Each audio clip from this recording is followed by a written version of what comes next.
Hi guys, join me in another unboxing of this Everyday Witch Tarot. This is one of the first tarot also that I used, but I already have this in the mini version. I decided to buy. I have this tarot when I was just beginning, but what do you call that? The copy, the clone type, and I stopped using those because, like I said in my previous readings, um, it's so hard to find tarot here in the Philippines. The few books that is selling tarot are not really that. You don't have any choices in those bookstores, but now it has become pretty the selection has become pretty wide. Okay, so I had this for a while, and I want to open this with you. So I had that uh, the mini version of the Everyday Witch. When I love a deck, and when I'm truly in love with a deck, I even buy the app in the Play Store so I can have the book with me whenever I go. I can bond with the images whenever I go.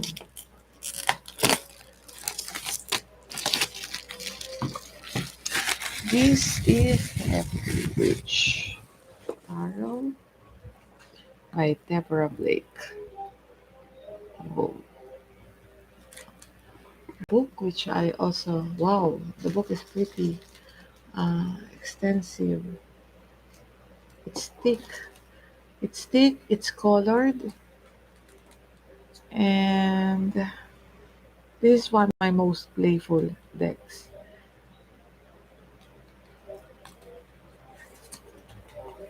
The material is C2S or coated two sides. The cover is also laminated, one-sided laminated. The book is pretty sturdy, but I don't think it's. Is it sewn? I don't think it's sewn. So let's see. The box is just like other boxes, the common boxes of the tarot decks that are available. So these are the card itself. Although I'm sure those of you who had experienced the personal reading with me saw me have seen me use that mini version.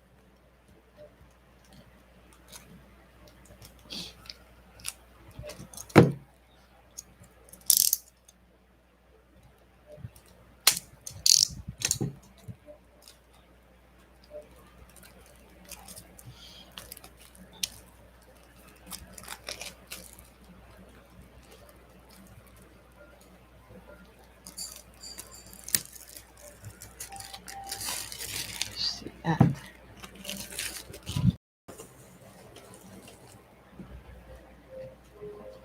Okay, this is the everyday witch.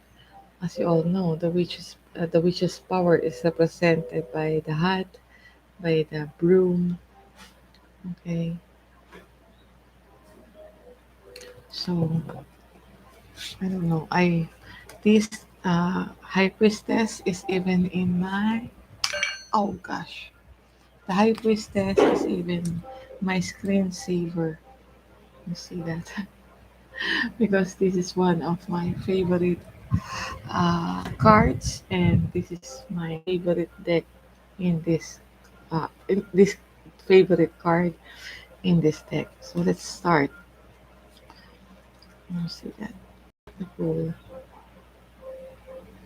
jumping off the cliff, the magician, which is also one of my favorite cards here, but I feel strongly for the high priestess here. Okay, I wish you can see the images clearly. The empress, the emperor. Very masungit yung itsura ni emperor. Unforgiving. The hierophant, which in this deck is a teacher, literal na teacher, yoga instructor, teaching balance to people. The lovers, union in spirit. The chariot,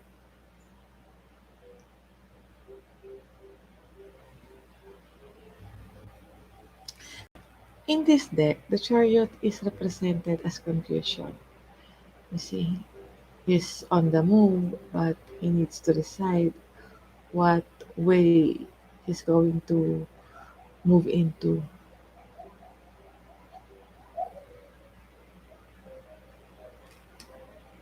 The strength, which is also one of the beautiful decks in this. The hermit,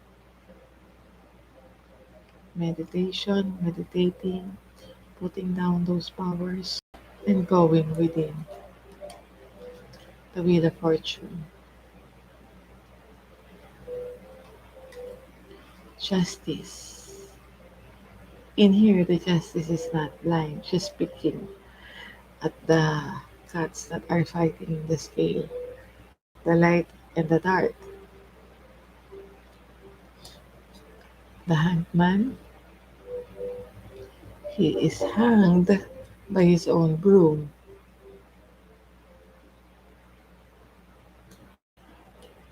Death. This is one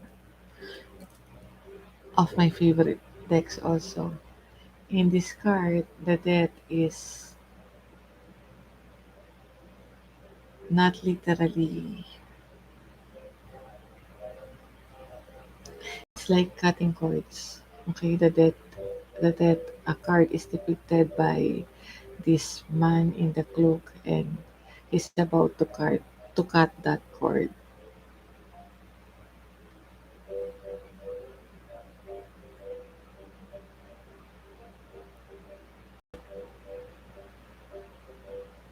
One door is open, the other is closed,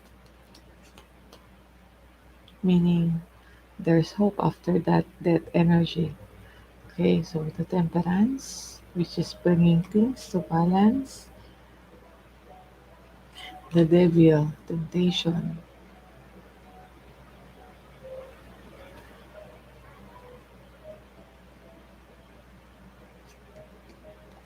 the tower,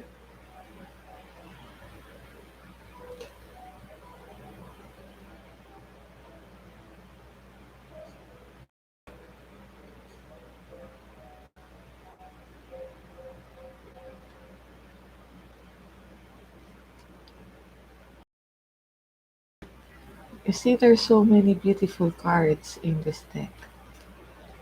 The moon, the sun, sunflowers, judgment reminds me of that pauper,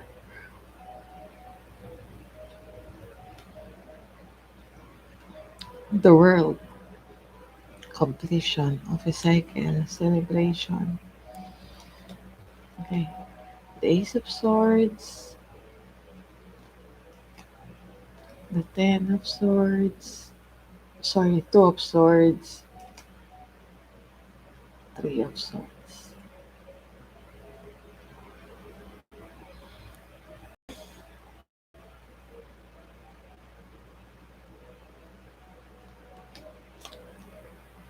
the four of swords, the five of swords. Can you see that?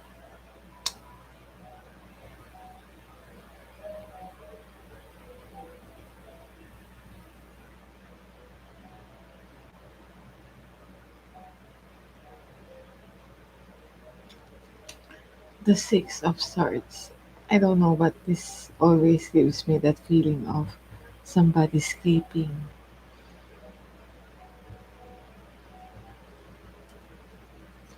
Seven of Swords, the card of Thief and Deceit and Lies. The Eight of Swords. Look at this. The witch is imprisoned by her own thoughts. That she's able to reach for her power, the broom and her hat, but she's not doing anything. It's so comfortable. You know that feeling of sometimes you have been sitting in your sorrow, your misery, your situation for too long that you become accustomed to that, and you're not willing to get out. The power is within reach.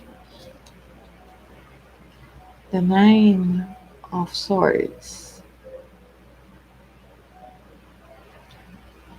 inability to sleep. The Ten of Swords, betrayal.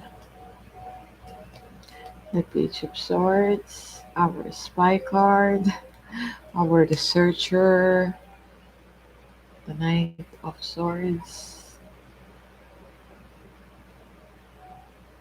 Fears, Nine of Swords,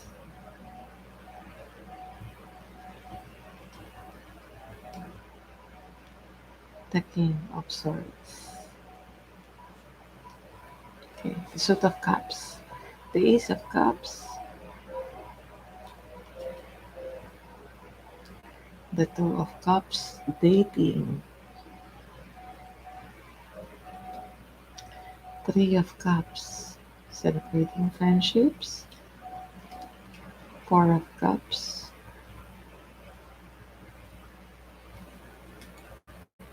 Five of Cups,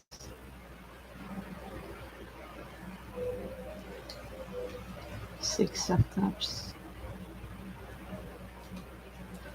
Seven of Cups, Eight of Cups, Nine of Cups,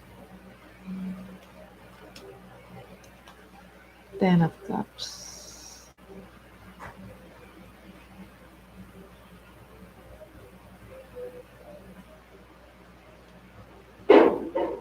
I love how the Ten of Cups is depicted by simple things. A picnic near the river or the lake.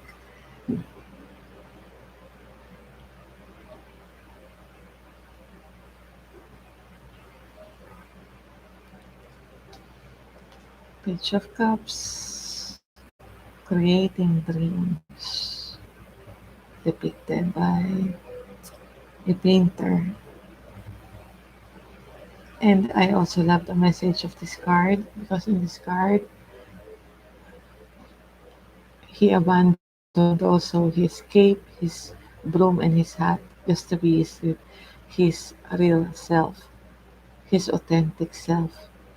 And this is an energy of somebody who can create because there's that acknowledgement of I am the tool, even if that energy is still immature, but the belief in oneself, in one's ability is there. The dreamer, the Knight of Cups.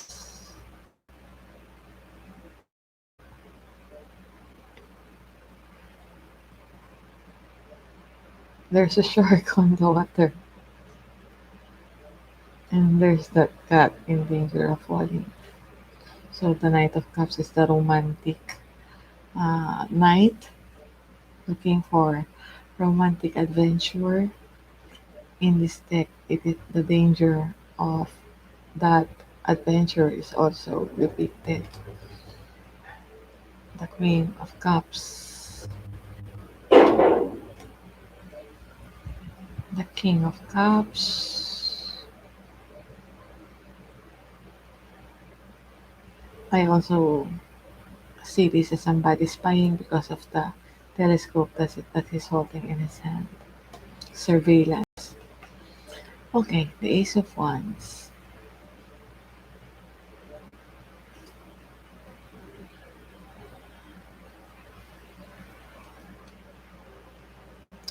Two of Wands. The Three of Wands. The Four of Wands.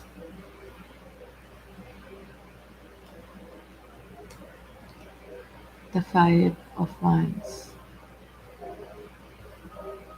And here, because of the bickering, the cauldron is already boiling and there's already fire that is starting to form here. And they're not noticing it because they are so engaged with their theatrical antics.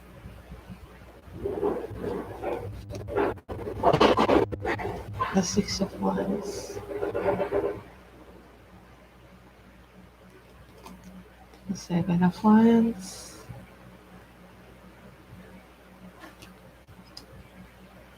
the Eight of Wands, making things happen. Whirlwind, the Nine of Wands,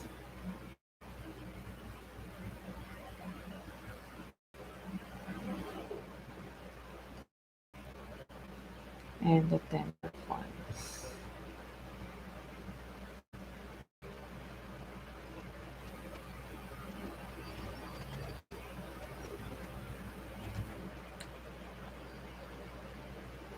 The Page of Wands, the Knight of Wands,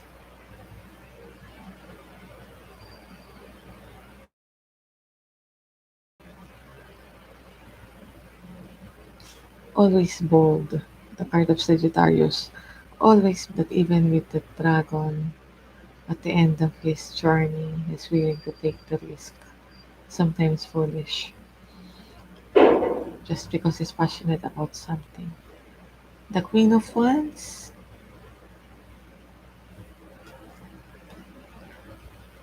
and the King of Wands, a planner, mastering his passion for his plans to succeed, a visionary. Okay, the Ace of Pentacles, the Suit of Pentacles, the Two of Pentacles, the Three of Pentacles,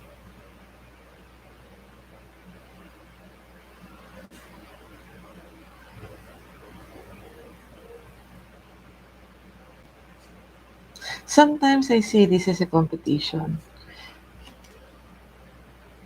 Papagalingan. They're trying to do their best creating that pentacle, competing with each other. The Four of Pentacles.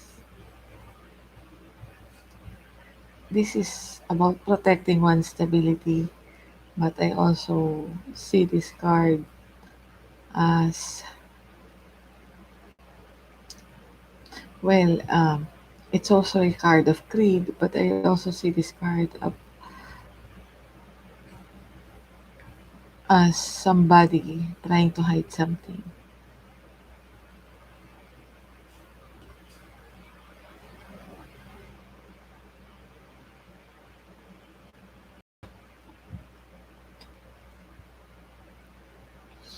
He made the place so secure. There's a lock on that door, but the window is open. And there's somebody coming in because the the cat is sensing that.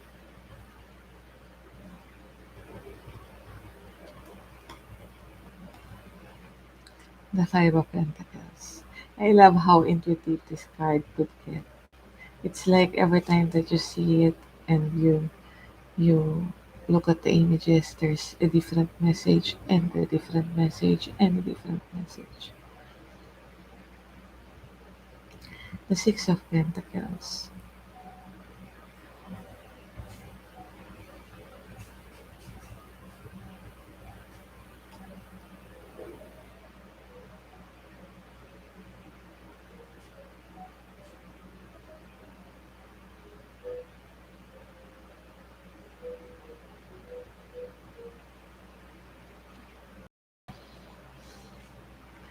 The Seven of Pentacles. The Eight of Pentacles.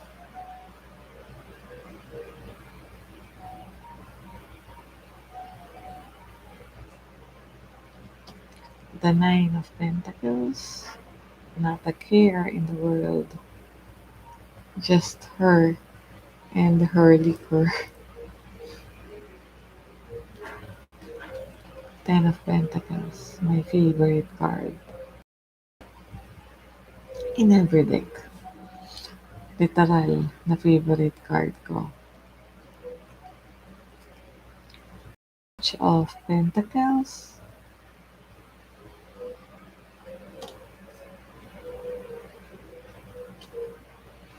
The Knight of Pentacles.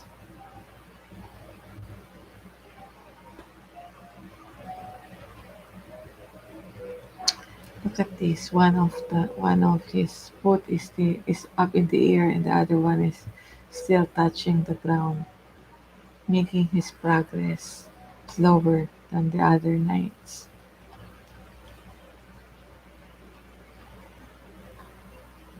The Queen of Pentacles and the King of Pentacles. My only problem with this deck is that the Queen of Swords and the Queen of Pentacles is depicted as, I don't know, they look old to me, while the Queen of Wands and the Queen of Cups are depicted as some yeah.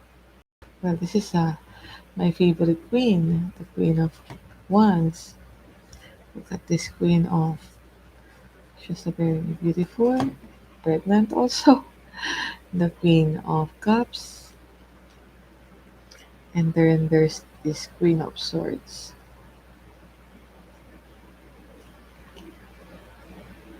Not really a problem, but just that I don't like the vibe that these queens are giving me. Okay, the Queen of Swords looks like that queen, the unforgiving queen, really ice queen. Okay, and the Queen of Pentacles,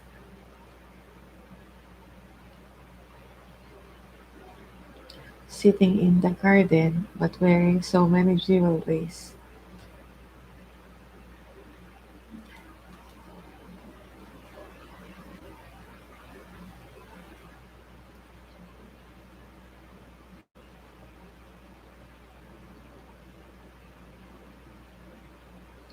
So that's it. That's the cards.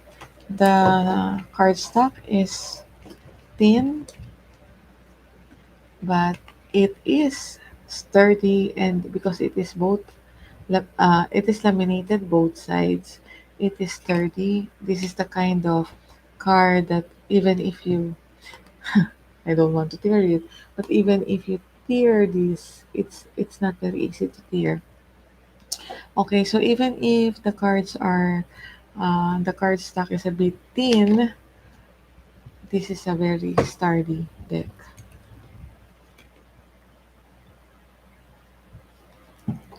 Also a bit waterproof. Okay, let's try to shuffle. It's easy to shuffle, of course, because of the kind of card stock. And this is the kind of card stock that I want. I wish the Lightseer Starro is also like this.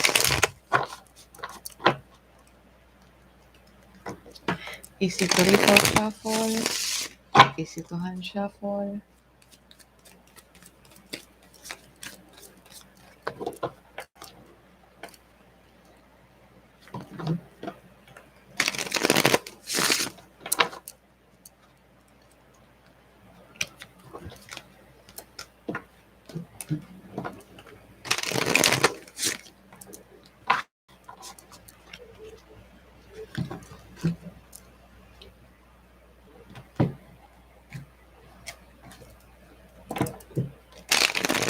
Okay, I'm just going to pull the energy of this card and how well we can work together.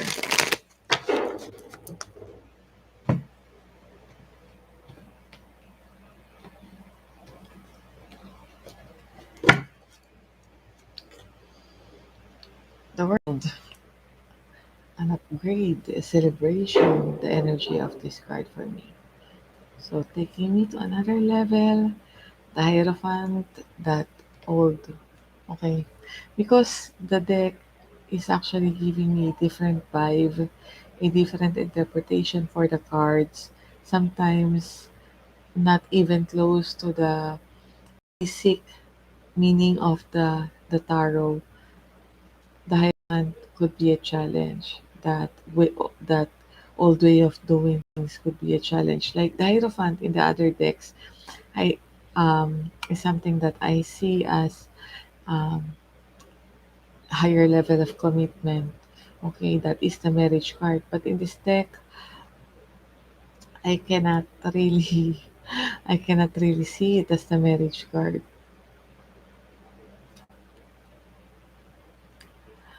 Temperance. So this is harmonizing or bringing uh, our energies in balance.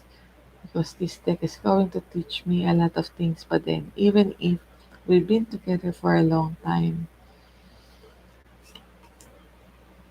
King of Cups, mastery of emotion, the ability, no, meron ako manliligaw, oh.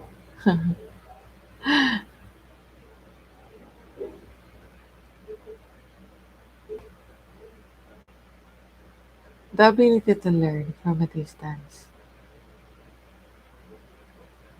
the ability to learn from, okay, so, liligawan daw ako ng deck na to. Talaga lang, ah. The joke. Sige, ayun lang. Salamat.